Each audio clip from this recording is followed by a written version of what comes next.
Jérôme Pellis, bonjour, bienvenue dans notre chaîne des tisseurs. Bonjour. Je suis ravi de t'accueillir. Est-ce que tu peux te présenter, s'il te plaît?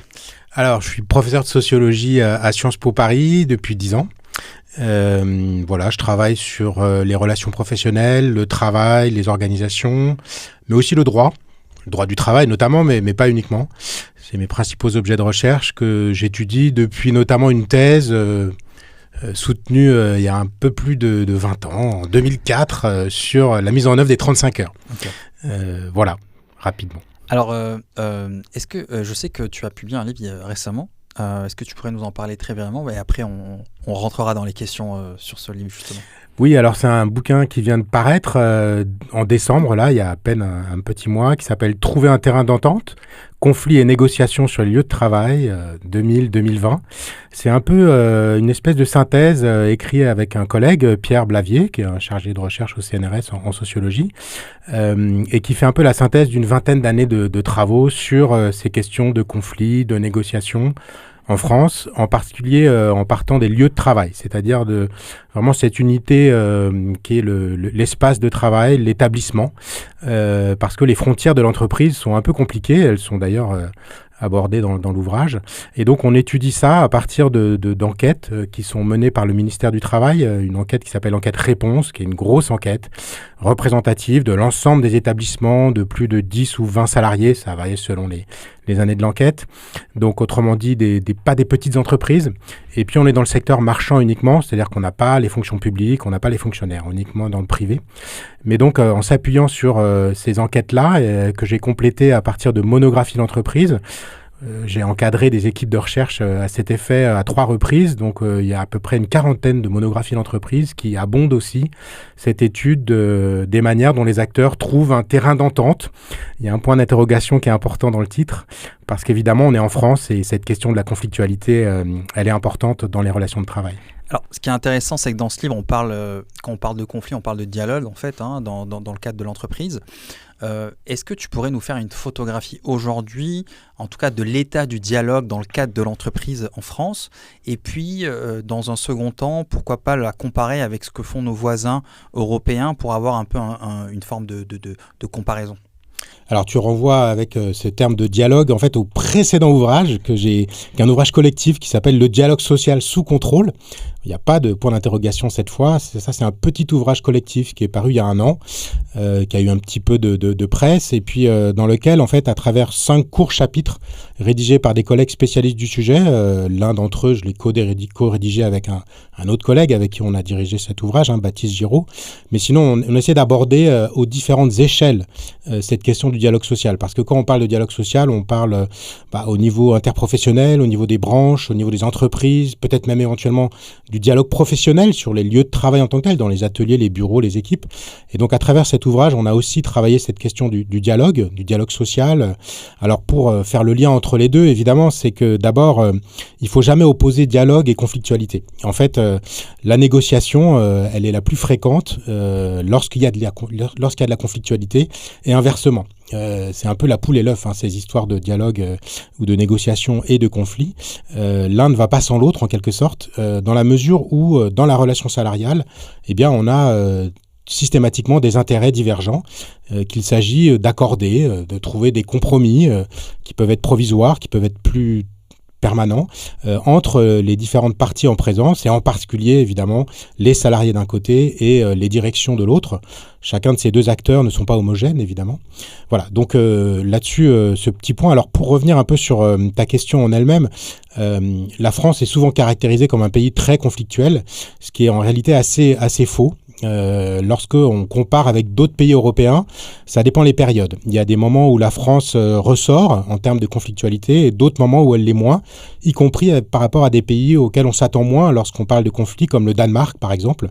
On valorise souvent le modèle danois, le modèle scandinave comme un modèle très marqué par le dialogue, la négociation collective. En fait, il y a eu des années où le Danemark était le pays le plus conflictuel pendant 5-6 ans en Europe. Alors, dans ces dernières derniers temps, ça a plutôt été la France, c'est vrai, dans le milieu des années 2010.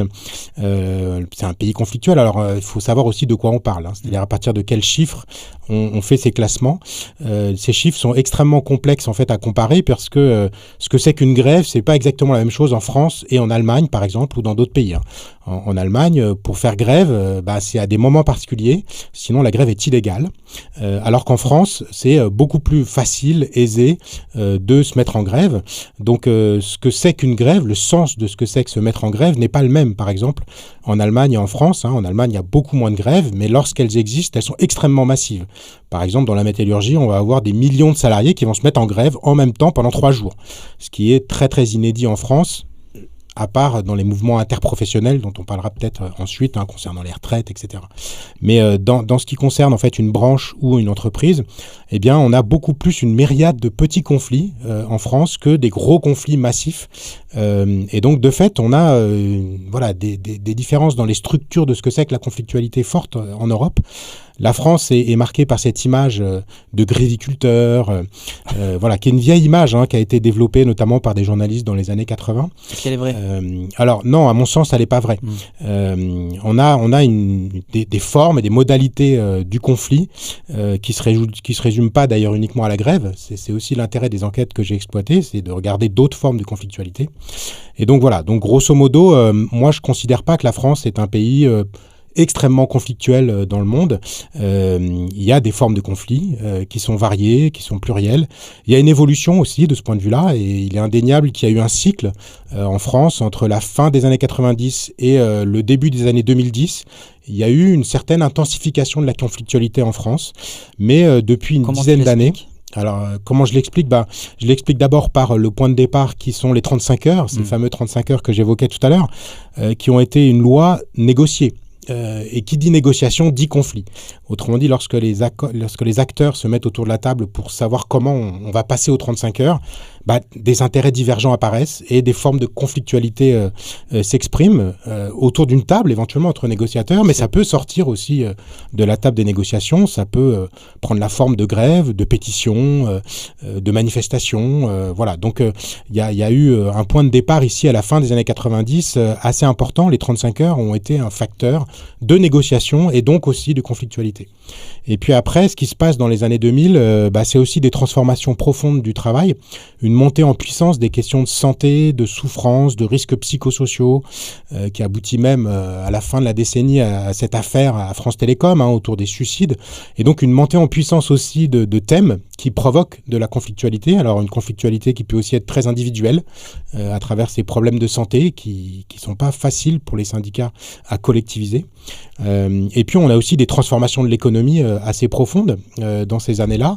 On a la bulle Internet qui va éclater et puis un renversement aussi d'une période de croissance importante. La fin des années 90, le tournant des années 2000, c'est une grosse période de croissance, même si de ce point de vue-là, les chiffres sur le lien entre croissance et conflictualité sont complexes. C'est pas du tout unilatéral. Voilà. Et puis on a aussi, par exemple, dans le domaine public, des réformes profondes aussi de l'État, avec à la fin de la décennie l'extension aussi de ce qu'on va appeler le New Public Management.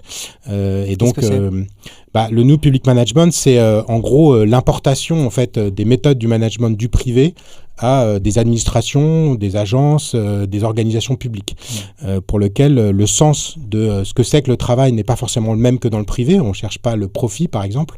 Et donc, l'application de ces méthodes, lorsqu'elle est brutale, lorsqu'elle n'est pas ajustée, a provoqué aussi des formes de conflictualité importantes dans les secteurs publics.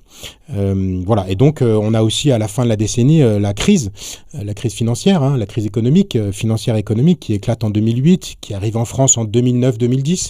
Et donc, les résultats, par exemple, de l'enquête Réponse en 2011, qui porte sur les 3 dernières années, montrent clairement un durcissement, même un peu, des conflits. Par rapport à l'enquête précédente qui datait du début des années 2000. Autrement dit, un peu plus de grève, justement, d'arrêt de travail. En matière de conflictualité, on distingue souvent des formes avec et des formes sans arrêt de travail.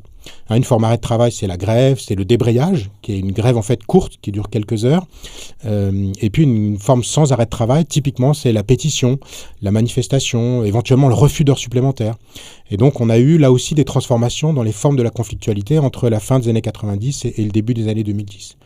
Alors, juste pour terminer, ce cycle, en fait, il se termine dans les années 2010, où là, on va avoir une baisse assez nette de la conflictualité.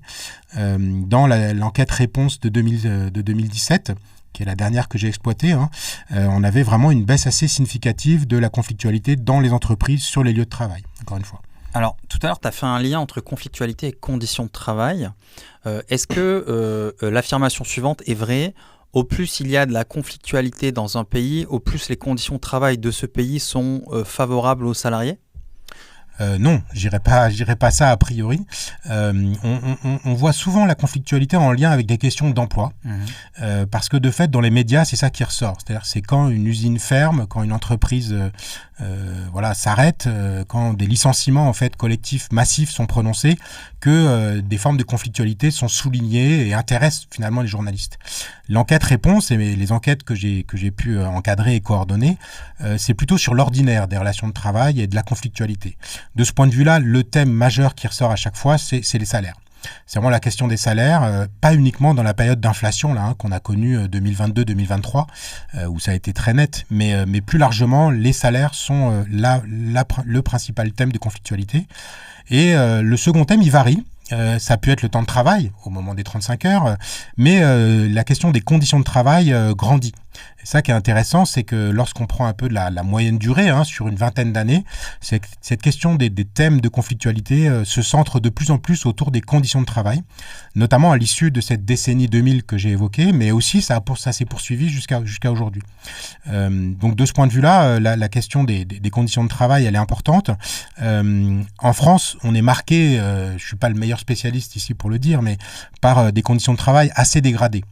Dans les déclarations des salariés, dans les enquêtes qui sont menées, les Français, les salariés se plaignent assez fortement de conditions de travail, d'un management souvent très vertical, de conditions de travail assez pénibles, assez difficiles, et tout ça participe aussi à nourrir cette conflictualité ordinaire. Ce qu'on remarque, c'est que en général, pour en tout cas amortir les conflits ou les prévenir, on prône souvent le dialogue entre notamment les dirigeants et les salariés. Ce qu'on remarque, c'est que notamment par rapport à aux pays européens, notamment l'Allemagne ou les pays scandinaves dont tu parlais tout à l'heure, le dialogue entre les dirigeants et les salariés est moindre en France qu'avec les pays que je viens de citer. Et donc forcément qu'il y a un petit peu plus, en tout cas j'ai l'impression, de conflits en France. Tu as dit tout à l'heure qu'à partir de 2010, il y avait moins de conflits en France.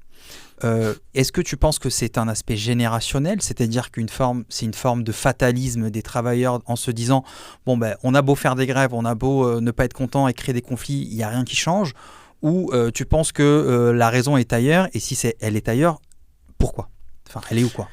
Oui, alors c'est compliqué parce que là tu as un peu opposé quand même dialogue et conflit. Dans la première proposition, en disant en fait dans les pays scandinaves ils dialoguent plus. En fait ils dialoguent en France aussi, mais simplement ils se mettent pas d'accord. On a des acteurs qui ont plus de difficultés à se mettre d'accord, à fabriquer des compromis, à signer des accords. Alors oui et non, parce qu'il y a beaucoup d'accords qui sont signés en réalité en France.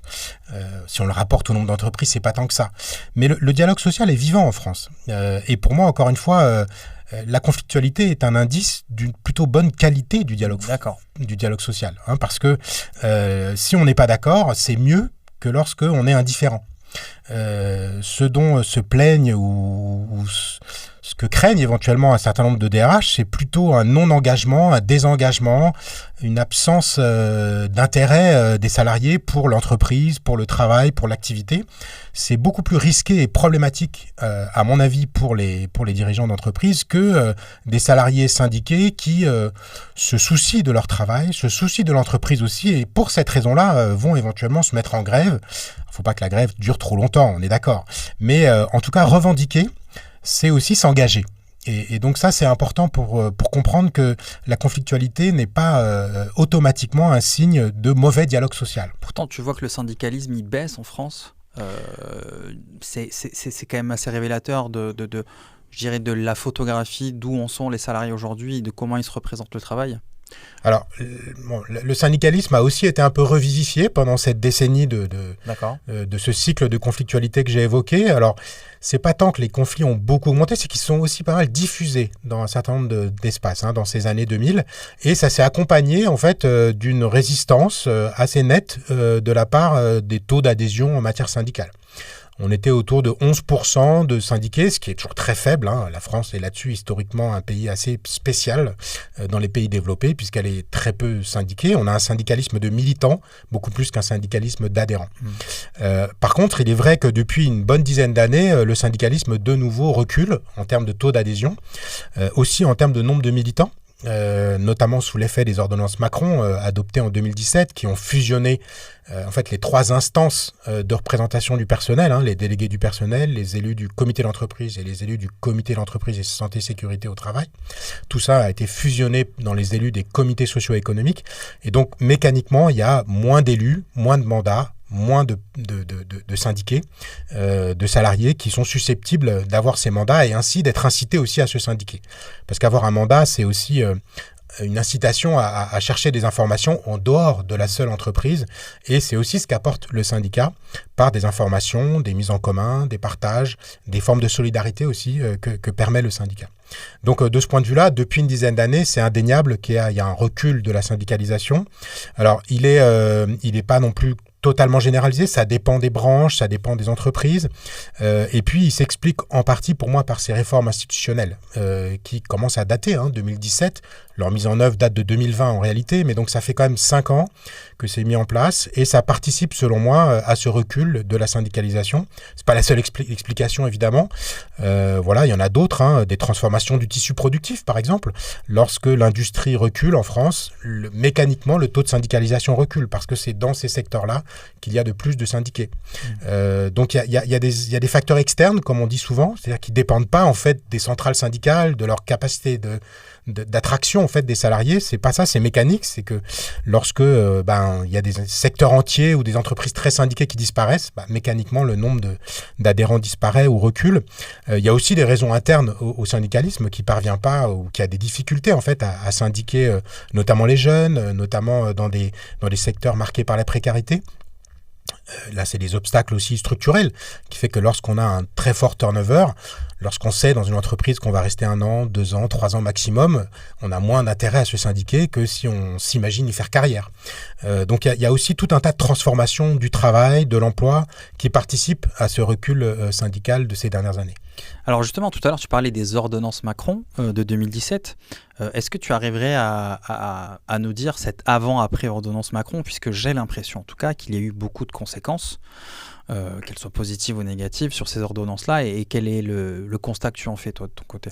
Alors, le petit bouquin, le dialogue social sous contrôle, ça participe en fait à cette évaluation des ordonnances Macron. D'ailleurs, j'ai piloté avec un collègue juriste, Cyril Volmark, une enquête sur la question de la proximité après les ordonnances Macron, qui me semble-t-il est le gros point noir en fait de ces ordonnances, qu'on pouvait deviner, mais en tout cas que notre enquête a vraiment confirmé, et les enquêtes de collègues aussi sur cette question de l'application des ordonnances Macron l'ont confirmé aussi. La proximité, elle a beaucoup souffert de l'application de ces ordonnances parce que, comme je l'ai dit tout à l'heure, on a fusionné 3 mandats en 1. Et donc, on a beaucoup moins de représentants qu'avant. Et notamment, on a moins de représentants de proximité. Alors, l'étude que j'ai encadrée, elle portait sur la possibilité, par accord d'entreprise, uniquement par la négociation, de créer cette figure des représentants de proximité. Mais le législateur ne voulait absolument pas que ça reproduise éventuellement les délégués du personnel, qui étaient justement ces représentants depuis 1936, qui étaient les premiers, les plus proches des salariés, élus dès qu'un établissement fait plus de 11 salariés. Et donc, en fait, en voulant éviter que se reproduisent ces représentants, ces délégués du personnel, les représentants de proximité, d'une part, sont très peu, puisqu'il y a très peu d'accords d'entreprises qui les ont prévus. Et puis, lorsqu'on étudie en fait leur périmètre, leurs fonctions, ils sont extrêmement variables. Pour partie, certains reprennent certaines des fonctions des délégués du personnel, faire remonter les revendications, mais les questions de santé, sécurité aussi ont pu leur être confiées. Un peu normal aussi parce que c'est vraiment au niveau du travail, dans l'activité réelle de travail que se posent le plus ces questions-là. Mais le fait qu'ils soient extrêmement peu nombreux, qu'ils aient finalement un statut uniquement conventionnel par accord collectif. La loi ne dit rien sur eux, alors que les délégués du personnel ont été solidifiés juridiquement par l'histoire aussi des conflits qui ont entouré en fait ce statut-là, les rend extrêmement fragiles aujourd'hui. Et plus largement, les enquêtes montrent que cette question de la proximité aujourd'hui est un vrai enjeu, un vrai problème, y compris pour les directions d'entreprise. Lorsqu'on n'a plus d'interlocuteurs de proximité pour résoudre les problèmes quotidiens du travail, lorsque tout remonte finalement au CSE, avec le formalisme qui accompagne aussi ces réunions fleuves dans lesquelles on a 30 personnes autour d'une table qui représentent 1000 salariés, évidemment on ne peut pas résoudre les problèmes quotidiens du travail. Donc on va voir comment ça va évoluer.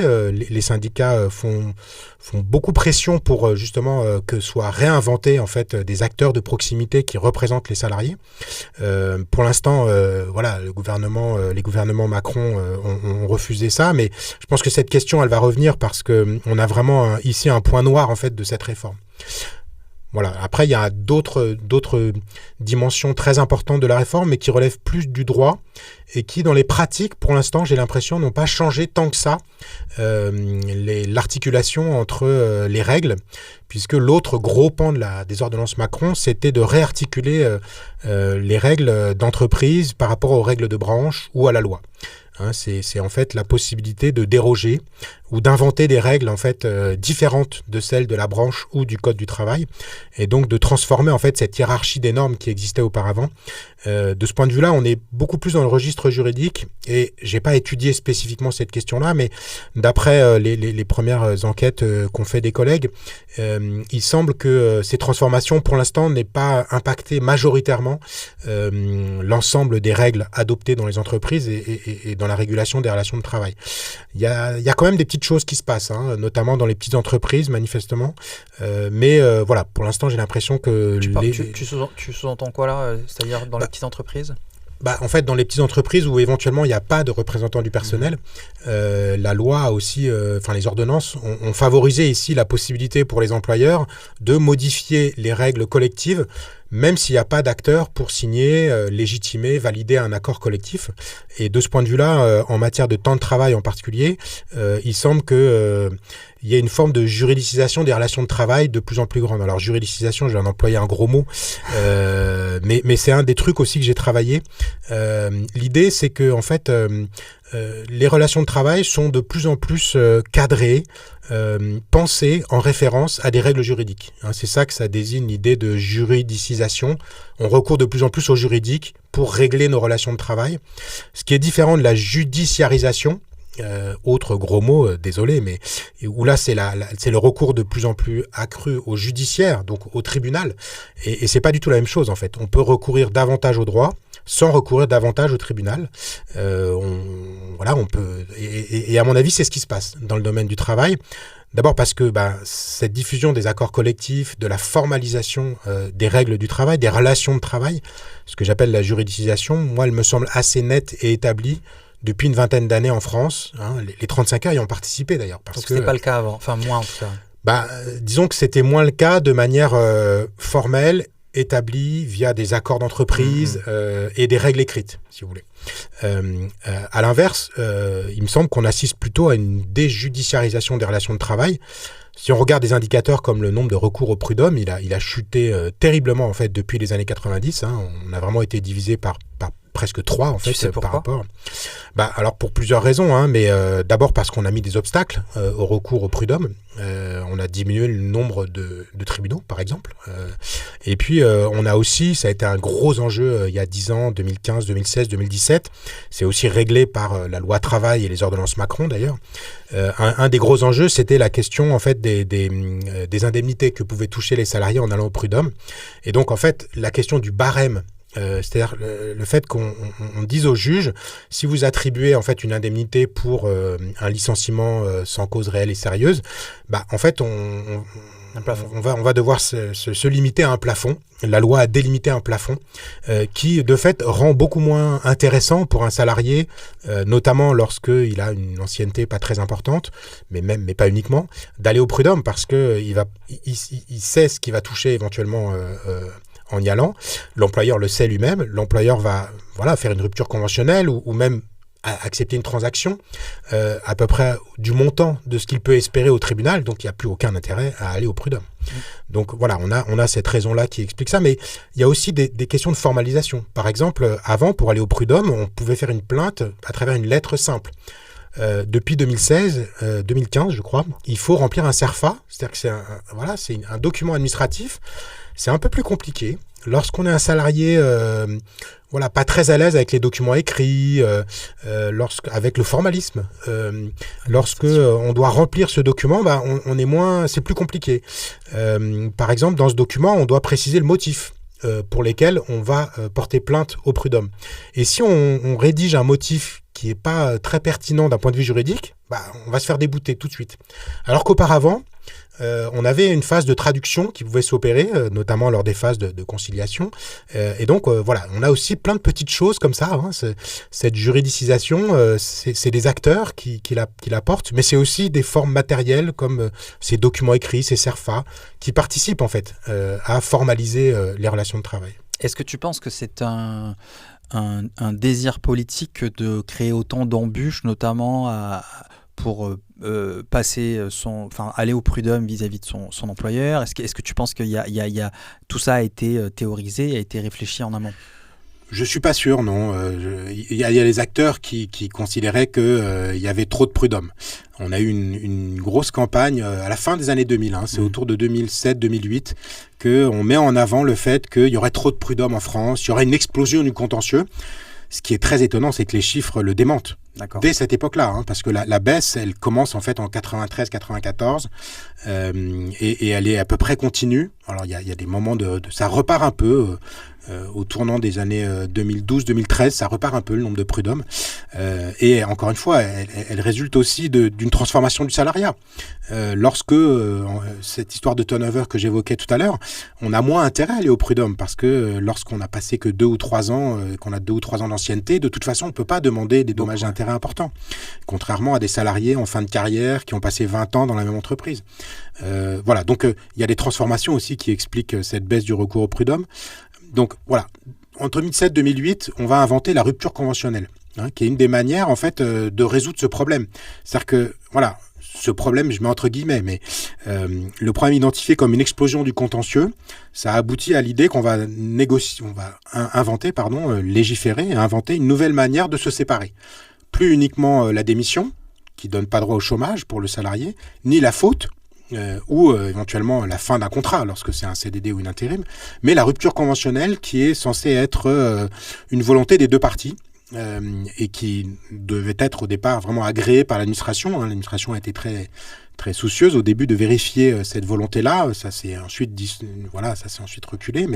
Et donc, c'est comme ça qu'on a résolu un peu ce problème. Donc, la rupture conventionnelle, elle participe aussi à la baisse du recours au prud'homme. Donc il y a tout un tas de facteurs qui expliquent cette diminution. Alors on a vu récemment que les pouvoirs publics souhaitaient réformer cette histoire de rupture conventionnelle, merci. Ils estiment qu'il y a beaucoup trop de ruptures conventionnelles et que ça nuit à l'emploi. Est-ce que tu as un avis sur le sujet ? Alors, je ne sais pas si ça nuit à l'emploi. Ce qui est sûr, c'est que la rupture conventionnelle ouvre droit au chômage, contrairement à la démission. Donc, c'est une des raisons pour lesquelles elle peut être attirante aussi pour des salariés qui, face à des conditions de travail notamment très difficiles ou à des insatisfactions en termes salariales, finalement, leur permet d'imaginer changer d'emploi en ayant la possibilité de toucher les assurances chômage. Je répète, les assurances chômage, c'est des choses pour lesquelles on a cotisé. C'est pas la charité, d'accord. Mais du coup, on a ça. Alors, je sais pas très bien qu'est-ce qui motive en fait. Est-ce que c'est le coût que ça implique sur effectivement l'assurance chômage, dont on sait les réformes successives, répétées, empêchées, permises. Finalement, ça remonte au Conseil d'État. Il y a le Covid qui intervient là-dedans, etc. Donc, c'est des histoires à rebondissement, mais en tout cas, il y a une volonté claire des pouvoirs publics et du patronat aussi pour diminuer en fait la prise en charge des chômeurs, ou en tout cas la rationaliser fortement. Donc voilà, moi je pense que c'est plutôt dans ce sens-là qu'on cherche à remettre sur la table les modalités de la rupture conventionnelle, plutôt que dans un objectif d'emploi en tant que tel. Le chômage et emploi, c'est lié. Mais c'est en tout cas la rendre plus compliqué parce qu'on considère aussi que c'est trop facile aujourd'hui, pour les uns comme pour les autres finalement, de se séparer de cette manière-là. Effectivement, je pense que ça rejoint un peu ce qui s'était passé il y a maintenant peut-être 2 ans ou 3 ans où à cette époque-là, un salarié pouvait faire un abandon de poste et il avait droit au chômage par la suite. Aujourd'hui, si un salarié fait un abandon de poste, il n'a plus droit au chômage. Alors ouais, l'abandon de poste et le droit au chômage, c'était dans des conditions, dans mon souvenir, extrêmement restrictives. Alors, moi, je vais te parler de mon expérience personnelle. Ouais. Je me souviens qu'il y avait des salariés qui voulaient arrêter de travailler pour X ou Y raison, ils peuvent avoir de très bonnes raisons, et que l'employeur ne voulait pas faire une rupture conventionnelle. Dans ce cas-là, le salarié ne se présentait pas au travail, abandon de poste, et effectivement, il avait droit au chômage par la suite. Donc ça, aujourd'hui, ça n'existe plus. Et ce qui s'est passé, c'est que moi, j'ai eu le cas, notamment dans mon entreprise, où j'avais un salarié qui souhaitait arrêter son emploi pour des raisons personnelles. Et donc, il est venu me voir et m'a dit, je veux partir, est-ce qu'on peut faire une rupture conventionnelle ? Et donc moi, ce que je lui ai répondu, c'était assez simple. C'était, premièrement, j'ai pas le budget de te faire une rupture conventionnelle. Et deuxièmement, je suis très content de ton travail. J'ai aucune raison d'arrêter ton contrat. Il m'a dit, mais le problème, c'est que si je fais un abandon de poste, j'aurai pas mon chômage. Bon. Et donc, ce qu'il a fait, et en fait, ce sont des comportements un peu déviants qui sont créés récemment en France, c'est qu'il est venu, il s'est présenté au travail et il n'a pas travaillé. C'est-à-dire qu'il est venu les bras croisés, donc ça a créé un peu de conflit avec ses collègues, justement. Et donc, ce qui s'est passé, c'est qu'in fine, il s'est fait licencier pour faute. Et il a eu son chômage. Et donc, c'est un peu, tu vois, les corollaires un peu négatifs notamment de cette réforme sur l'abandon de poste et la rupture conventionnelle qui a pu se créer pour une petite entreprise comme la mienne, par exemple. Après, je sais que lorsque c'est une faute grave, on ne touche pas le chômage, justement, derrière. Donc, ça dépend aussi de la qualification de la faute et de la manière dont la faute est qualifiée et fait l'objet ensuite, éventuellement, d'une discussion qui peut aller éventuellement devant le juge. Après, on peut toujours aussi, quand on est salarié, on peut prendre acte aussi. C'est-à-dire, on peut aussi, à l'initiative du salarié, rompre un contrat de travail parce que, par exemple, on estime qu'on n'est pas payé à la hauteur de ce que la convention collective le dit, par exemple, et qu'il y a un vice, en fait, dans l'exécution du contrat. Ça revient à la juridisation des voilà, alors là, si jamais ça va devant le juge, c'est une forme de judiciarisation. Sinon, c'est plutôt l'idée qu'on va, en fait, penser son travail de plus en plus aussi en des termes juridiques. Absolument. Voilà. Donc, de ce point de vue-là, ça confirme plutôt cette idée-là qu'un certain nombre de salariés sont plus au courant aussi de ces règles juridiques.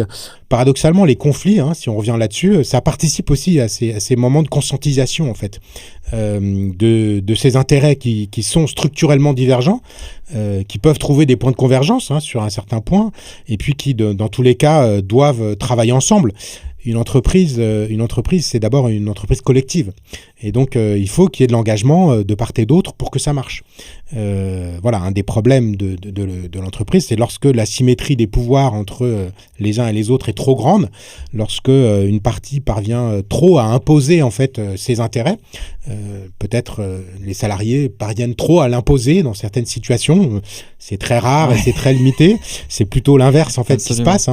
C'est là où le problème est à gérer. Et cette question de conflit et de négociation, c'est encore une fois une question d'équilibre en fait. D'équilibre des intérêts pour que chacun y trouve son compte. Ça peut être que provisoire parce que le contexte change, parce que les personnes aussi évoluent dans leur cycle de vie, parce que les projets des chefs d'entreprise se transforment. On investit, on change de lieu, on délocalise, on développe des nouvelles lignes de production, des nouveaux produits, des nouveaux services. Tout ça participe à la vie de ces entreprises. Ce qui est très important, c'est à mon sens de toujours s'assurer et de répéter et de s'assurer que l'engagement des acteurs est important. De tous les acteurs de l'entreprise, pas forcément d'ailleurs uniquement que des salariés, les clients, les fournisseurs, l'environnement ou la nature peuvent aussi jouer dans cette nécessité en fait autour de l'entreprise collective de pouvoir discuter, de pouvoir mettre à plat les choses pour que les objectifs des uns et des autres concordent un minimum pour permettre cette entreprise collective qui est une entreprise. Alors, dans le cadre du conflit, comment tu as pu observer, je dirais, l'évolution du conflit dans le cadre d'entreprises dont les tailles sont différentes, c'est-à-dire entre la petite entreprise et la très grande entreprise. Je présume que la typologie des conflits, mais également le déroulement des conflits ne sont pas du même ordre. Alors ça, c'est exactement l'objet du dernier ouvrage dont j'ai parlé tout à l'heure. C'est un de mes dadas, en fait, cette question de la taille, oui. C'est-à-dire des effectifs. Jusqu'ici, quand on parle d'entreprise, en fait, c'est tellement large, cette notion, ce concept, qu'on pense aussi bien à la toute petite entreprise de 5 salariés, 10 salariés, qu'à la multinationale. Et donc, je pense que c'est extrêmement problématique, en fait, que le terme entreprise lui-même, aujourd'hui, il est largement dévoyé parce qu'il masque, en fait, une diversité, une pluralité de situations. Donc, un des objectifs de l'ouvrage « Trouver un terrain d'entente », justement, qui est un peu une synthèse de ces recherches, ça a été justement de prendre au sérieux cette question de la taille, de voir si on était dans les mêmes univers lorsqu'on parle d'une petite entreprise, d'une moyenne entreprise, d'une grande entreprise. Et de ce point de vue-là, les chiffres, en fait, sont extrêmement éloquents. On n'est pas dans les mêmes mondes. La conflictualité est extrêmement fréquente, répandue. Alors voilà, quand je dis fréquente, répandue, c'est quand même que à peu près 60% des salariés dans les établissements de plus de 500 salariés sont confrontés à une forme de conflictualité dans les 3 dernières années, à chaque fois dans les enquêtes.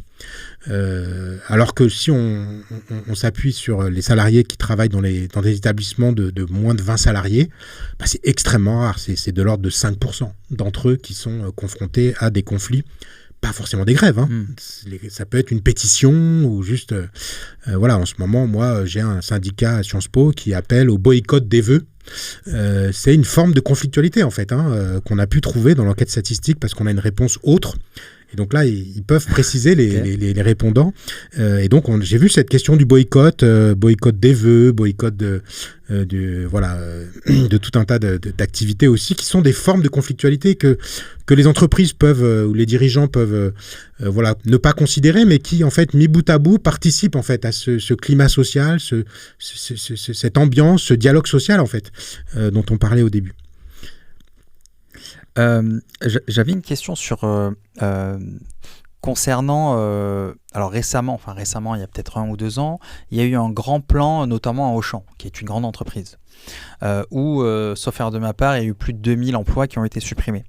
Dans ce cadre-là, effectivement, la conflictualité doit également suivre, un temps judiciaire.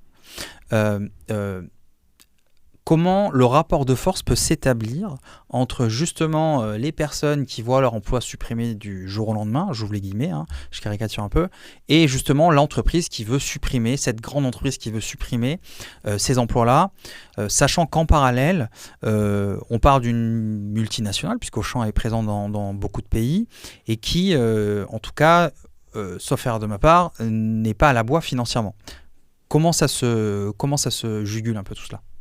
Alors là, souvent, ce que font en fait, notamment les représentants du personnel, et notamment les syndicalistes. Ici, c'est vraiment les syndicalistes qui jouent en fait un rôle très important parce qu'ils sont socialisés, ils sont formés, ils ont une expérience, ils ont des connaissances juridiques, ils ont des appuis extérieurs à l'entreprise. Et donc souvent, ces acteurs-là peuvent gagner du temps. En fait, établir un rapport de force dans ces situations, c'est d'abord gagner du temps. D'accord. C'est-à-dire obliger l'employeur à prendre le temps et à l'empêcher de mettre en application son plan dans les 2 mois, les 3 mois qu'il a prévus.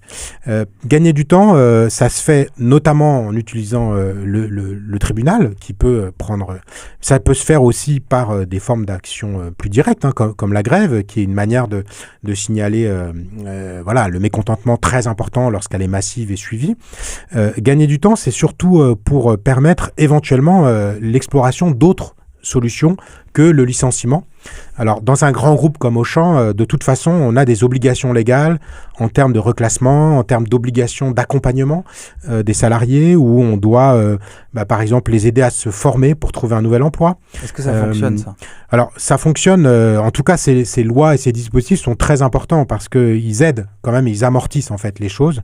Le problème, c'est lorsque les licenciements sont tellement massifs qu'on a ce qu'on appelle des licenciements secs.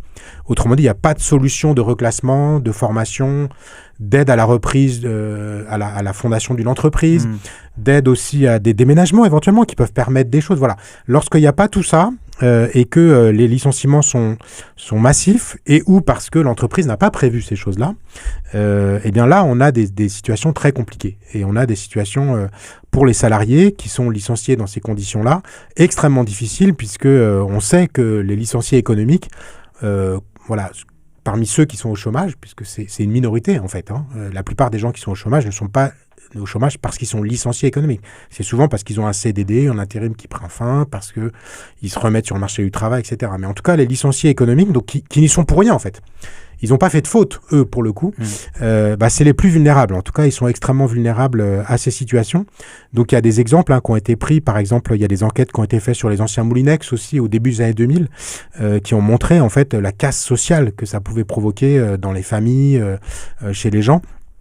Donc voilà, donc moi je pense que ces règles du fameux plan social, elles sont très importantes pour obliger les employeurs à accompagner ces mouvements-là, sinon à les ralentir, à amortir ces situations. Alors évidemment, la question c'est, est-ce que c'est inévitable, naturel, c'est l'économie qui fonctionne comme ça? Très souvent, un des problèmes, c'est que les alternatives sont peu étudiées. Et la force de certains syndicats, de certains groupes de salariés, c'est parfois de gagner du temps pour établir, proposer, explorer d'autres pistes qui permettent de faire face à ces problèmes économiques que rencontrent et aussi ces multinationales. Mais d'une part, elles peuvent puiser effectivement dans des bas de laine que souvent elles ont. Et d'autre part, même si ça peut être coûteux, là aussi gagner du temps. C'est-à-dire que un des problèmes du capitalisme aussi aujourd'hui, c'est cette question du court terme, cette question de l'actionnariat qui insuffle des logiques de court terme, de retour sur investissement immédiat, rapide. C'est ça le problème. Dans des industries ou dans des entreprises dans lesquelles on a du moyen ou du long terme, on peut prévoir des périodes où on gagne moins d'argent parce qu'on sait que plus tard on va en gagner plus. Ces stratégies-là sont en partie obsolètes lorsque on a des actionnaires qui exigent des retours sur investissement, un maintien de l'action à haut prix, etc. Est-ce que le court-termisme dont tu viens de parler comment dirais-je, créer un parallèle avec le temps judiciaire, puisque là, quand on parle de conflits, comme tu l'as dit, notamment pour l'exemple d'Auchan dont je parlais tout à l'heure, il y a également un temps judiciaire qu'il faut suivre avec des procédures bien précises. Alors, c'est un temps juridique d'abord. Juridique. D'accord, parce que le judiciaire, c'est si le syndicat ou les salariés vont devant le juge.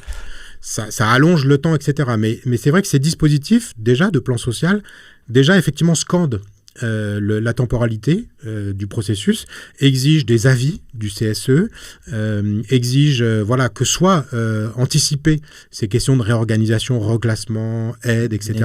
Et donc on a un temps, on a bien effectivement des obligations juridiques qui permettent d'étaler un peu les choses. Alors les employeurs s'en plaignent souvent parce qu'ils disent l'économie va tellement vite, l'IA aujourd'hui, etc. Et donc il faut aller plus vite. Donc ça a été des gros enjeux, notamment autour de la question des conditions de travail dans les années 90 où les CHSCT, les comités hygiène, santé, sécurité au travail, devaient rendre un avis dès lors qu'il y a une réorganisation. Et lorsqu'on licencie 2000 personnes, ça impacte ceux qui restent. Ça oblige à réorganiser, restructurer l'emploi et le travail et l'organisation. Et donc, le CHSCT devait se prononcer. Il y a eu une petite bataille judiciaire intéressante dans les années 90, puisque finalement, les syndicats se sont rendus compte que tant qu'ils ne rendaient pas l'avis, le plan ne pouvait pas être mis en place. Et donc, ils ont commencé à demander des documents complémentaires, à gagner du temps, comme je disais tout à l'heure, pour modifier le rapport de force. Parce que gagner du temps, ça permet aussi de mobiliser le salarié, de prévoir des formes de conflictualité alternatives qui permettent de peser sur le rapport de force, etc.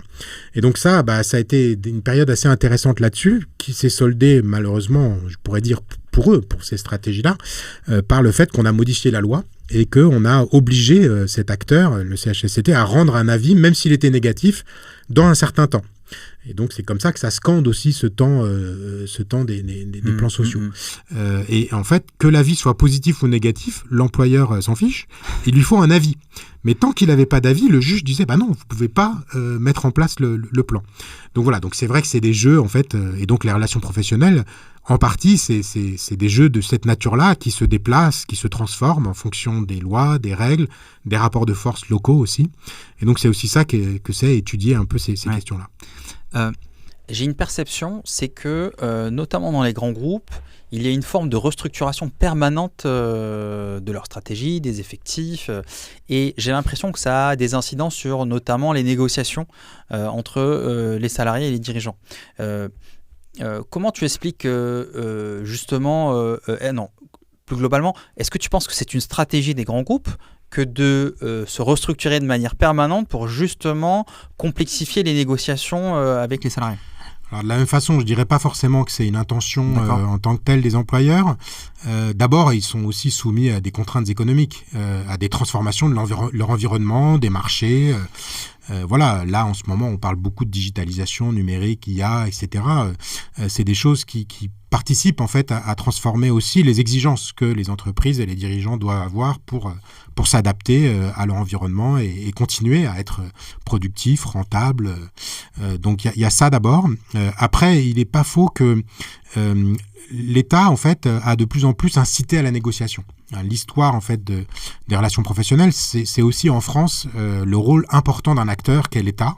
C'est pas le cas dans d'autres pays, certains pays ici, mais en France, l'État a un rôle vraiment important. Et donc, c'est lui aussi qui participe à entretenir cette volonté que ça passe de plus en plus par la négociation, et notamment la négociation d'entreprise. Et donc, l'État s'est mis à multiplier, en fait, les obligations ou les incitations à négocier sur tel ou tel thème. Et donc, ça aboutit à ce que des collègues ont appelé une négociation administrée, puisqu'on oblige les entreprises à négocier sur l'égalité professionnelle, sur la pénibilité, sur l'emploi des jeunes, l'emploi des seniors, le stress. Voilà. Et donc, on a multiplié les obligations ou les incitations. Aujourd'hui, on incite beaucoup à faire des plans d'épargne d'entreprise, à faire des plans de l'intéressement, de la participation. Voilà, on a tout un tas d'incitations ou d'impositions, d'obligations qui pèsent sur les entreprises qui, du coup, doivent constamment ouvrir des négociations sur ces différents thèmes. Le handicap, la GPEC, donc la gestion prévisionnelle des emplois et des compétences. Voilà. Et donc, on a, si vous voulez, des acteurs qui sont un peu en perpétuelle négociation, en particulier dans ces grandes entreprises, puisque souvent, c'est pour les établissements de plus de 300 salariés que sont imposés ce type de négociation. Et donc, voilà. Donc, on a effectivement des acteurs qui passent leur temps et qui se plaignent de ça. Alors, du point de vue des directions des relations sociales, des RH, c'est leur boulot, en fait, d'animer, en fait, ce dialogue social.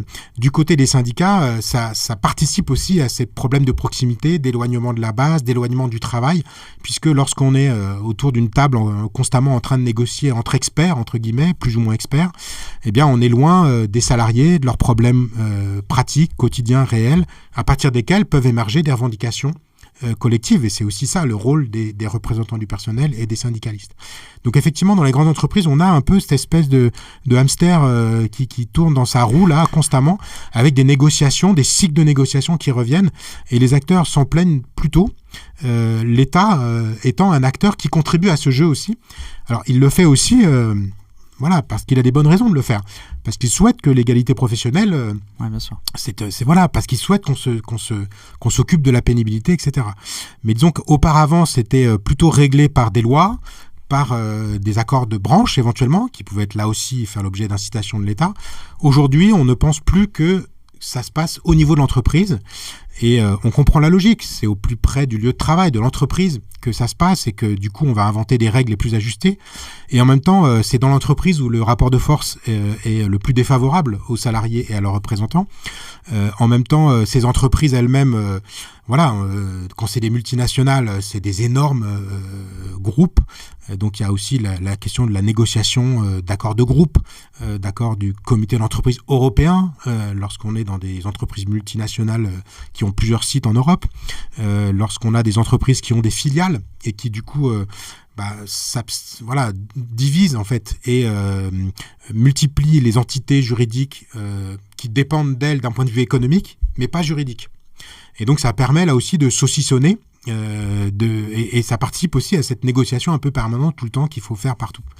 Donc de ce point de vue-là, on a effectivement cette question de la restructuration dans les grandes entreprises, c'est un des mots qu'on a employé dans le titre du chapitre sur les grandes entreprises dans l'ouvrage dont je parlais tout à l'heure. Tu parles du rôle central des syndicats, notamment dans le cadre de ces négociations-là dans les grands groupes. Quid des petites entreprises qui, en général, ont une représentation syndicale qui est beaucoup moindre ou qui est inexistante. Comment gérer le conflit, justement ? Alors effectivement, dans les petites entreprises, moi je me suis intéressé, encore une fois, pas tellement à l'entreprise, mais à l'établissement. L'établissement, c'est le lieu de travail avec une adresse physique. Et donc finalement, on peut avoir des établissements qui dépendent de groupes, d'entreprises plus grandes. Mais les résultats qu'on a montrés montrent assez clairement que la question du lieu de travail, de l'espace de travail lui-même est vraiment importante là-dessus. De ce point de vue-là, le conflit est tout simplement beaucoup moins présent. Évidemment, le conflit avec arrêt de travail, on ne fait pas grève dans les établissements de moins de 50 salariés. C'est exceptionnel. C'est de l'ordre de, de 3% des établissements, même beaucoup moins encore, qui dans les 3 dernières années, ont pu rencontrer au moins une forme de conflictualité. Donc il n'y a pas de grève. Il y a de la conflictualité, mais une conflictualité qui est plus souvent individuelle que collective, qui est plus souvent sans arrêt de travail qu'avec arrêt de travail, qui est plus souvent latente qu'exprimée. L'attente, c'est par les enquêtes. Lorsque on va rencontrer malgré tout ces élus, délégués du personnel, élus du CSE, parce qu'encore une fois, moi je me suis intéressé quand même au lieu dans lequel on a un représentant du salarié, donc plutôt des établissements qui sont quand même autour de 20-30 salariés, pour les plus petites que j'ai pu enquêter, et où on avait un représentant du personnel, parfois un peu informel. Et donc, de ce point de vue-là, c'est ces acteurs-là qui nous ont raconté à quel point il pouvait y avoir des sujets de crispation, de conflit, mais qui ne s'exprimaient pas de manière ouverte, qui ne prenaient pas la forme de grève ou d'expression ouverte vis-à-vis de l'employeur. Le rapport de force ici est particulièrement déséquilibré, même s'il ne faut pas non plus... les salariés, comme ils sont peu, s'il y en a un qui s'en va, ça peut déstabiliser l'activité. Et donc un chef d'entreprise d'un petit établissement, d'une petite entreprise, il peut pas faire non plus n'importe quoi vis-à-vis des salariés. C'est coûteux pour lui de le remplacer. Il va devoir embaucher, former. Donc toutes ces logiques-là expliquent pourquoi le rapport de force n'est pas forcément systématiquement entièrement en défaveur des salariés, même s'ils n'ont pas de représentants, ou des représentants qui sont seuls, qui sont fragiles, qui sont mal formés, qui sont pas syndiqués, donc qui n'ont pas de ressources externes. C'est pour ça que c'est compliqué en fait, ces questions de relations professionnelles, et que on peut pas opposer de manière complètement binaire la grande entreprise où le salarié a des appuis et donc tout va bien, et puis la petite entreprise où il est un peu plus tout seul face à son employeur, son patron, et du coup le rapport de force lui est forcément défavorable. C'est beaucoup plus compliqué que ça en fait. Alors, tu dis l'importance du lieu de travail. C'est intéressant puisque moi ça me fait penser aux nouvelles économies, notamment les économies de plateforme, où il n'y a pas de lieu de travail. Et c'est un sujet important puisque au-delà du fait qu'il n'y ait pas de lieu de travail, ces gens qui travaillent dans des plateformes, la plus connue étant Uber, où effectivement ce sont des auto-entrepreneurs qui vont récolter de la mission, quid de la conflictualité dans ce cadre-là, où en fait ils ne voient jamais leur employeur, entre guillemets. Alors employeur, je vous les guillemets parce que c'est pas leur employeur direct, c'est un contrat qui est lié, mais je sais que dans le passé, il y a eu des requalifications de contrats dans ce cadre de ces plateformes-là, où effectivement des livreurs ont eu un contrat fixe parce qu'ils estimaient que leur seul pourvoyeur de mission c'était Uber, donc voilà. Quid de la conflictualité dans ces plateformes-là, qui paraît du coup très flou et très... Elle rencontre beaucoup plus d'obstacles, puisqu'il y a beaucoup moins de lieux physiques, ne serait-ce que pour se rencontrer et faire collectif en quelque sorte. Elle existe malgré tout parce que finalement ces livreurs aussi se croisent, se rencontrent, il y a des lieux dans lesquels ils peuvent se reposer, dans lesquels ils peuvent se retrouver. Il y a des études qui ont été faites qui montrent qu'il existe des collectifs de livreurs, il y a quelques organisations qui se sont montées, certaines sont allées voir des syndicats justement, aussi pour trouver de l'aide, même si c'est compliqué puisque les syndicats, c'est des syndicats de salariés. Là, on a des auto-entrepreneurs. Mais malgré tout, il y a pu avoir une aide de la part de militants, notamment militants au niveau des unions locales ou interprofessionnelles, donc qui ne sont pas attachés forcément à une entreprise. Et donc, il y a des travaux qui montrent qu'il y a des formes de conflictualité. Alors, collective, c'est rare et compliqué, il y a beaucoup d'obstacles, mais aussi individuelles, par multiplier les comptes chez différentes plateformes, Il y a tout un tas de jeux en fait autour de la maîtrise du temps ou sa capacité à accepter ou refuser des courses en fonction de leurs difficultés, éloignement, etc. Donc en fait, les salariés sont pas complètement dessaisis de formes d'initiative et d'agency dans ces dimensions-là. Par contre, la question intéressante, parce qu'il y a aussi le télétravail qui fait disparaître le lieu de travail. Le télétravail où en fait le lieu de travail il disparaît pas, il est chez soi, mais c'est plus dans l'entreprise, sur un lieu de travail qui est celui de l'entreprise, dans un espace de coworking éventuellement, mais souvent plutôt à domicile. Alors j'ai aussi un peu travaillé sur cette question du télétravail, notamment pour la CFDT. On a étudié avec deux collègues, une postdoc, Sophie Louet et puis Henri Bergeron, un collègue à Sciences Po, la manière dont le télétravail, dans une branche, ici on avait choisi l'assurance, la banque et surtout l'assurance, banque parce que y a, dans le questionnaire qu'on a envoyé aux adhérents de la CFDT de ce secteur-là, il y avait banque et assurance. Et après, on a étudié dans 3 monographies d'assurance, en fait, les manières dont le télétravail modifiait le collectif de travail. Et en ce qui m'a concerné, j'ai plutôt travaillé sur la manière dont ça transformait les pratiques syndicales des militants de la CFDT, notamment, mais pas que, dans ces 3 entreprises. Et donc, c'était intéressant de voir que, évidemment, ça modifie assez fortement les relations de travail. Voilà, ça peut les distendre. Ça participe aussi à ce problème de proximité que j'évoquais tout à l'heure. C'est le travail lui-même qui se transforme, les lieux de travail. Mais en même temps, si ça pouvait constituer des obstacles et des difficultés supplémentaires pour les militants, on ne peut plus distribuer des tracts. Effectivement. Voilà. Malgré tout, on peut envoyer des emails. On peut plus se promener dans les couloirs et lorsque la porte est entrouverte, glisser la tête et demander comment ça va.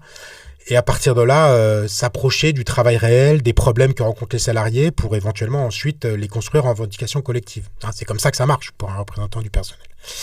On peut plus faire ça, mais on peut par exemple inciter des acteurs à malgré tout ouvrir un Teams sur cette question-là. Et donc on a des acteurs syndicaux qui sont formés pour savoir comment ne pas être intrusif tout en montrant aux salariés la possibilité de les écouter, de les entendre.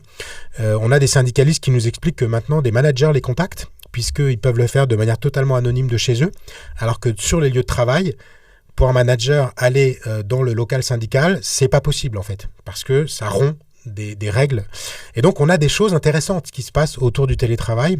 Certes, beaucoup s'en plaignent et des négociations en télétravail, comme on a pu en avoir pendant le Covid, pendant un an à 2 ans, tout le monde est critique sur ce qui se passe dans une négociation en télétravail, qui porte sur le télétravail ou pas d'ailleurs, ça peut porter sur plein d'autres enjeux.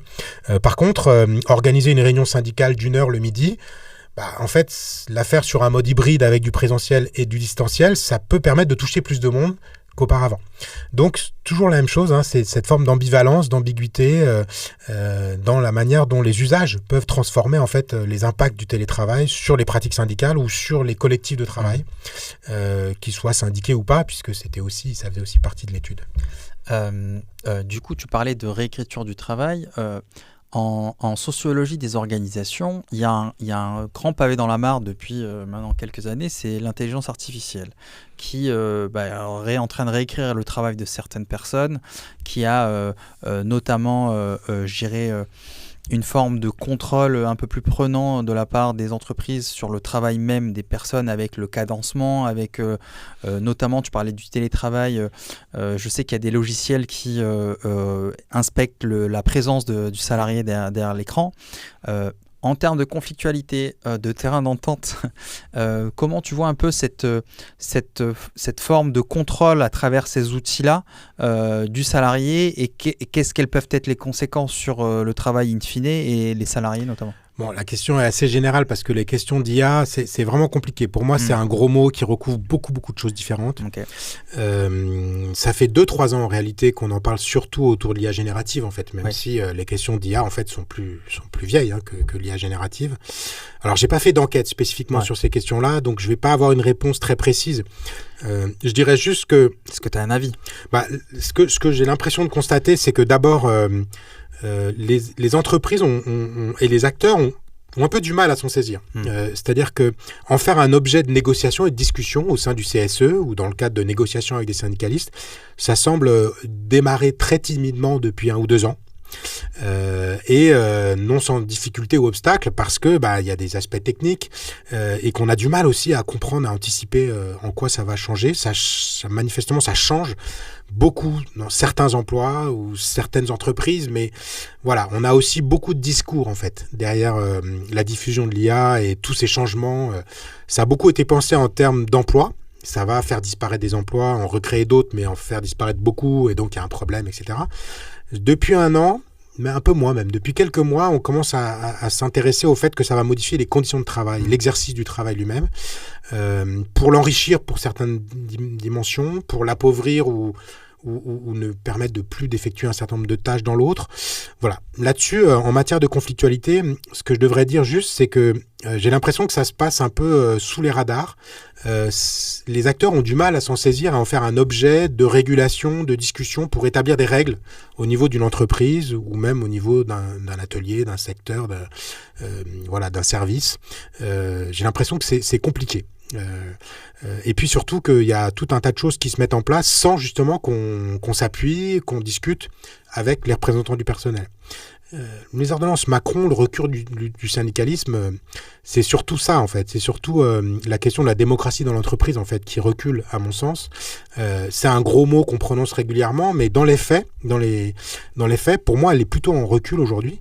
Alors en lien aussi avec beaucoup de transformations plus générales, mais le fait de se penser comme il est nécessaire de discuter avant de décider, ou en même temps qu'on décide, ou après avoir décidé pour comprendre les effets de ce qu'on a décidé, etc., à plein de niveaux que ça se passe, cette idée qu'il faut discuter, j'ai l'impression qu'elle est en recul, et c'est problématique en fait, parce que ça contredit en fait beaucoup d'aspirations chez les jeunes, mais pas que, qui attendent qu'on discute, qu'on entende leur point de vue, même si c'est pas forcément celui-là qui va l'emporter, mais en tout cas voilà, il y a cette dimension un peu procédurale d'organisation du dialogue, de la discussion, voilà, de la nécessité de mettre sur la table les choses pour permettre aussi l'engagement des uns et des autres dans ce travail collectif qu'est l'entreprise. Et ça, j'ai l'impression que c'est plutôt en recul. Et l'IA est sans doute un élément qui permettrait de le faire et qui a des difficultés. Alors, c'est intéressant et on arrive à la fin de notre conversation. Le recul de la démocratie dans le travail, c'est un sujet qui nous est cher chez les tisseurs. Est-ce que tu pourrais nous parler, selon toi, des conséquences de ce recul-là sur l'entreprise, mais également toutes les parties prenantes de ces entreprises-là, et notamment les gens qui travaillent dedans? Est-ce que ça participe à cette espèce de polarisation un peu de la société, des intérêts, des gens qui ne se sentent plus appartenir à un même collectif, en fait. Je pense que c'est ça le problème que génère en fait le recul des discussions, en tout cas. Voilà, c'est compliqué, hein. Je peux pas dire en toute généralité, dans le monde du travail, on discute de moins en moins. C'est une hypothèse que je pense qui pourrait être explorée. Il y a des indices qui vont plutôt dans ce sens, du point de vue de la discussion institutionnalisée entre représentants du personnel et direction. Je pense qu'on peut aller un peu dans ce sens-là, avec évidemment des variations très grandes selon les entreprises, les secteurs, les activités, etc. Mais globalement, quand même, on sent que la dimension verticale de la prise de décision, l'absence d'écoute, de prise en compte, en fait, d'opinions, d'intérêts divergents, antagonistes, opposés, qui vont ailleurs, en fait. J'ai l'impression que ça, on peut quand même l'établir. Et donc, les conséquences, c'est que on se sent moins appartenir à un même collectif, à une même société, à une même entreprise, à un même collectif de travail. Et donc, plutôt qu'une question d'individualisation, parce que souvent on dit, oui, il y a l'individualisme qui grandit, mais le processus d'individualisation, c'est quelque chose d'assez compliqué en fait à établir. On peut lui opposer l'idée qu'on est de plus en plus interdépendant aujourd'hui. On est de plus en plus dans des relations de multiples manières, y compris à distance, et donc on est de moins en moins seul. Enfin, voilà. Donc l'individualisation, c'est pas la solitude non plus, mais bref. Ce que je veux dire par là, c'est que pour terminer un petit peu, c'est que ça met en question, ça met en tension, je pense, ce sentiment d'appartenance à un collectif, qui soit celui des collègues, de l'établissement, de l'entreprise, de la société. Et je pense que c'est un des points importants en fait aujourd'hui pour réfléchir à ce qui est en train de se passer ou ce qui pourrait se passer dans les années à venir. Alors, je vais un peu rebondir sur ce que tu dis parce qu'effectivement, j'en profite, tu fais une bonne passe.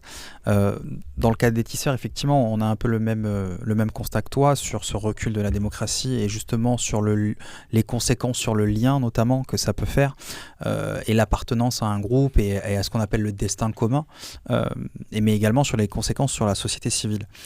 Et effectivement, on estime que toutes ces organisations qui parlent de codétermination, de démocratie au travail, eh bien, ce sont des sujets qu'il faut mettre en avant et c'est notamment tout l'enjeu des tisseurs, donc je suis très content que tu en parles aujourd'hui.